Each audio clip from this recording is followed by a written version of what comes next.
Señor Escudero, bienvenido a Agenda Política PYME, gracias por atendernos a esta hora del día. Y yo quisiera un análisis que ha quedado pendiente sobre la ministra de Economía y la continuidad en el gabinete. ¿Qué tal? Muy buenas tardes. Encantado de estar con ustedes. Sí, efectivamente hemos tenido un recambio importante entre los líderes del gobierno. El cambio del premier como de varios ministerios creo que se hacía ya necesario. Si uno evalúa en la empresa privada, la gerencia lo hace de manera que mida la efectividad en las políticas adoptadas. Esa efectividad se hace en función a los resultados. Y si uno evalúa el resultado del gobierno en el segundo trimestre del año, entre abril, mayo y junio, y lo compara esos resultados con lo que se ha hecho en otros países, vemos que efectivamente hemos cometido errores. Y hay que aceptar esta realidad. Se han cometido errores porque mientras el PBI de Perú entre abril caía 40% y en el mes de mayo 32%, el resto de la región, incluyendo países como Chile, Colombia, México y Brasil, estaban cayendo a niveles de entre 7 y 15%. Estos niveles de caída pues, son muy alejados de lo que se ha producido en Perú y obviamente nuestra situación tiene un costo, y es un costo significativo en desempleo, porque hay 2 o 3 millones de personas más desempleadas debido a esta situación de manejo de la economía.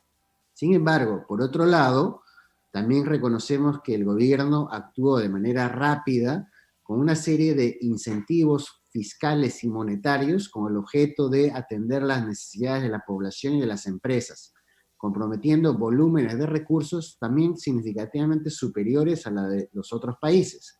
En ese sentido, si uno evalúa la gestión de la ministra de Economía, lo debe hacer considerando también la implementación de estas políticas. La dirección es buena. No obstante, en la parte de gestión, especialmente cuando se requiere la acción del gobierno nacional, regional y municipal, se ha observado lentitud. Y esto es un tema que hay que corregir de cara hacia adelante. No obstante, en la dirección del Ministerio de Economía se ha observado la intención clara de políticas contracíclicas y de apoyar la reactivación económica promoviendo la inversión. Pero hay que articular mejor a nivel de todo el gobierno. Por ejemplo, la negociación que se tiene que hacer con el Congreso de la República es fundamental. ¿Por qué? Porque el Congreso de la República en los últimos meses se ha caracterizado por anunciar sin estudios técnicos políticas que pueden desestabilizar el modelo económico y generar un riesgo que es difícil de mejorar, que es la incertidumbre que se crea en el manejo económico. Y esta incertidumbre tiene un precio, señores. Ese precio es que la inversión privada se pueda contraer. Y esa inversión privada que tanto necesitamos no llegue. El país más que ¿A qué nunca proyectos de ley se necesita refiere, de señor Escudero? no le escuché. ¿A qué proyectos de ley se refiere de parte del Parlamento? ¿A el tema Bueno, del congelamiento de deudas el y a todo tema ese de tipo las de... leyes que se han dictado por el tema de las AFPs, por el tema de los bancos, y por una serie de proyectos que ahora están también esperando su turno por el tema de las empresas mineras, ¿no? Sabemos que una economía necesita de 3 condiciones importantes para poder crecer. Primero es que tiene que haber inversión privada. El 80% de la inversión total es privada, no es del Estado. Entonces, mal haríamos en confiar que solo el Estado nos va a rescatar de esta situación. Eso es falso. El Estado es importante por los paquetes de estímulo, pero no es suficiente. Necesitamos el sector privado. Estos 3 elementos Señor incluyen, Escudero. necesitamos tener proyectos que invertir. Y el sector minero hoy día tiene 48 proyectos que representan 60.000 millones de dólares en inversión potencial, que pueden dar entre empleo directo e indirecto 1 millón de puestos de trabajo. Hay que destrabar el sector minero y no ahorcarlo con medidas que finalmente pueden generar obstruccionismo y alejar a la inversión. El segundo elemento es que el país necesita ahorro. El ahorro es lo que se invierte. Las AFP son una fuente de ahorro significativo. Entonces, si se decide retirar la plata de ese ahorro para consumirlo, ese ahorro disminuye su potencial de inversión. Por tanto, los peruanos perdemos con más inversión, menos crecimiento, menos empleo. Y el otro elemento clave es el sector financiero, que regula el crédito y la liquidez en la economía. Es como el corazón de la economía y el flujo sanguíneo. Si hay un paro cardíaco, obviamente la persona se va a sentir mal. Lo mismo pasa con la economía. Si el sector financiero no funciona adecuadamente, se puede generar problemas serios. Entonces, atacar al sector financiero condicionando determinadas estructuras de tasas de interés, quitando la flexibilidad al manejo privado, es un riesgo importante que puede trabar la inversión en el sector financiero y la recuperación y flexibilidad de este sector. Entonces, es muy importante que el se nuevo crean gabinete diversos y bonos el Premier puedan negociar para la mejores educación. condiciones. Sí, yo quería hacerle una consulta ahí, señor Escudero, antes de pasar al tema que menciona Katiuska. Por ejemplo, en el tema financiero, en el tema bancario. Hoy revisaba la portada de Diario Exitosa, en el cual pues se ha encarpetado, por ejemplo, la ley de la usura, ¿no? Se sabe que los bancos tienen la tasa de interés más alta en el Perú que comparado a Latinoamérica. Entonces, ese tipo de modificaciones que pueden ser o parecer populistas, digamos, en este tipo de condiciones podría darle muchos beneficios a algunas personas. Es debatible y discutible, pero digamos, ¿esto afectaría al sistema financiero, por ejemplo, en desmedro, en pérdidas? Y un segundo tema es, por ejemplo, el tema acaba de presentar también un proyecto para el retiro opcional del 100% de las AFP, que está en proceso también en el Congreso. Eso sí me parece que es un poco más debatible, porque efectivamente pues la AFP es un ahorro que te va a servir para el futuro. Si es que se aprobaría esta situación, de qué se podría vivir en la vejez, ¿no? Entonces, ¿son estos tipos de proyectos a los que usted se refiere un poco? Sí, efectivamente, ¿no? Como se dice, el camino al infierno está empedrado de buenas intenciones. Y lo que parece favorable para muchas personas, en realidad desestabiliza los modelos y genera incertidumbre para otro componente importante que es necesario en nuestro crecimiento, y es la inversión privada. Hay que proteger la inversión privada. No le estamos pidiendo concesiones especiales a las normas, simplemente que las reglas de juego sean claras y sean eficientes, que los incentivos se manejen en función a las reglas de mercado. Ahora, acá no hay que ser puristas, ¿no? Lo que se está buscando es que las cosas funcionen adecuadamente, y ahí donde hay que regular, el Estado debe de intervenir. Pero la manera en la que se están pasando estos proyectos totalmente antitécnicos, incluso desconociendo completamente la opinión de entidades muy respetadas, profesionales de primer nivel, como es la Superintendencia de Bancos y Seguros y el Banco Central de Reserva, resulta más que llamativo. La explicación es muy sencilla. Hay un apetito importante por ganar el voto popular, dado que las elecciones presidenciales se están acercando.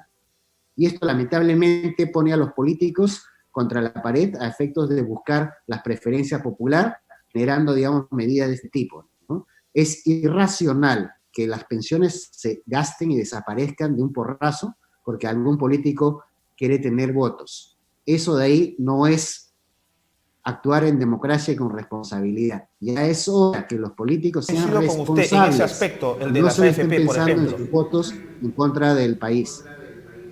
Efectivamente, en ese sentido de las AFP es realmente discutible y debatible, pero por ejemplo, se ha encarpetado la ley contra la usura, que significa la usura de la tasa de interés de los bancos.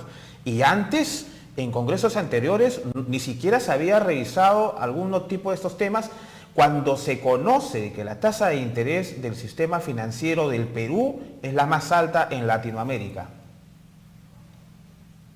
Bueno, lo cierto es que hay regulaciones específicas que están en este momento aplicándose a nivel de la determinación de las tasas de interés.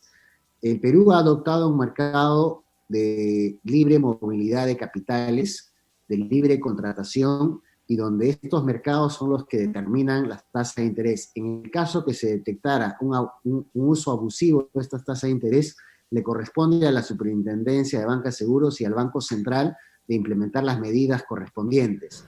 esto de acá se debe de hacer dentro del marco técnico que corresponde. Yo también estoy en desacuerdo con ciertos niveles de tasa que algunas entidades del sector financiero están cobrando. Entonces hay que llamar la atención para que se apliquen las regulaciones y se corrija esas situaciones cuando hay abuso. Esto no significa que de entrada también se pretenda, digamos, modificar y poner techos o controles de precios, cuando ya sabemos de lejos que esas políticas lo peor que hacen es desincentivar la inversión y crear pérdidas que a largo plazo no son recuperables, ¿no? Entonces hay que medir Señor con pinzas Escudero, este tipo de políticas que se plantean. yo tenía dos preguntas que estoy segura que los televidentes comparten conmigo. Escuchamos a diario a los líderes gremiales y sabemos su sentir. El gobierno, la ministra, siempre salen contando cifras, como dice Miguel, que pues no son calculables ni existentes. He visto que han dicho que se ha generado 1.9 millones de empleos en esta cuarentena, que nos estamos reactivando. ¿Cuáles son las cifras en frío? ¿Cuál es nuestra realidad No hay según en su realidad, perspectiva, ¿no? Como economista? Y la segunda pregunta, ¿se crean bonos para el turismo? Se ha creado ahora último para los estudiantes. ¿Cuál es nuestro respaldo económico para generar bonos y bonos y bonos para todos los sectores de la sociedad? Claro, hay que tener mucho cuidado sobre las estadísticas, ¿no? Por ejemplo, el autoempleo, que básicamente es de carácter informal, no puede ser considerado como un empleo sostenible en el tiempo porque no tiene ninguna de las características que el empleo formal genera de acuerdo a las contrataciones y a las obligaciones de los empleadores con respecto a los trabajadores, ¿no? Acá en el Perú lo que necesitamos es más empleo formal que le dé las seguridades a los trabajadores, no solo de garantizarles un salario, sino también todos los beneficios adicionales, como la compensación por tiempo de servicio, el seguro médico, el seguro de vida, todos estos beneficios, incluyendo el derecho a una pensión. Entonces, resulta que al inicio de esta crisis teníamos 12 millones de informales de 17 millones de peruanos en edad de trabajar. Ahora tenemos probablemente 15 millones de informales. De estos 15 millones de informales, el proceso de recuperación no va a ser sencillo. La reapertura económica prácticamente está dando empleo a los pocos que se han quedado trabajando. Entonces, las cifras estadísticas pueden resultar engañosas. Lo cierto es que ahorita, al mes de julio, estamos probablemente con 2 a 3 millones de desempleados producidos por esta mega crisis. Una crisis que no la hemos vivido desde la Guerra del Pacífico con Chile hace ya más de 100 años. Es decir, estamos en una situación realmente preocupante y la creación de empleo tiene que ser la prioridad del gobierno. El ministro Cateriano, premier, ya ha indicado eso y me parece correcto. Ahora lo que necesitamos es acción inmediata. Respecto a la pregunta sobre los otros paquetes adicionales, estos están bien. O sea, la dirección no está mal. Todo lo que sea impulso fiscal a través de la reactivación empresarial y a través de la reactivación del consumo privado de las personas es positivo y el gobierno tiene la obligación de hacerlo. Sin embargo, como hemos visto en Reactiva 1 y Reactiva 2, dos programas buenos que han sido estructurados precisamente para otorgar liquidez a las empresas en el momento en el cual no estaban vendiendo, han tenido problemas serios en la implementación y demoras pues que están fuera del alcance de lo razonable. Es decir, la medida está buena, pero en la gestión, en la gerencia, en la implementación no hemos tenido ese resultado que esperábamos. Y eso cuesta pues a las empresas, porque mientras están esperando ya quebraron. Mientras están esperando que le lleguen los recursos, a muchos no les ha llegado y probablemente no les llegue nunca. Entonces ya saliste del mercado, ya tuviste que desemplear a todos. Este es un riesgo que se ha visto y observado en la microempresa y la pequeña empresa fundamentalmente. Lo que se ha destinado es un volumen importante, pero no es suficiente.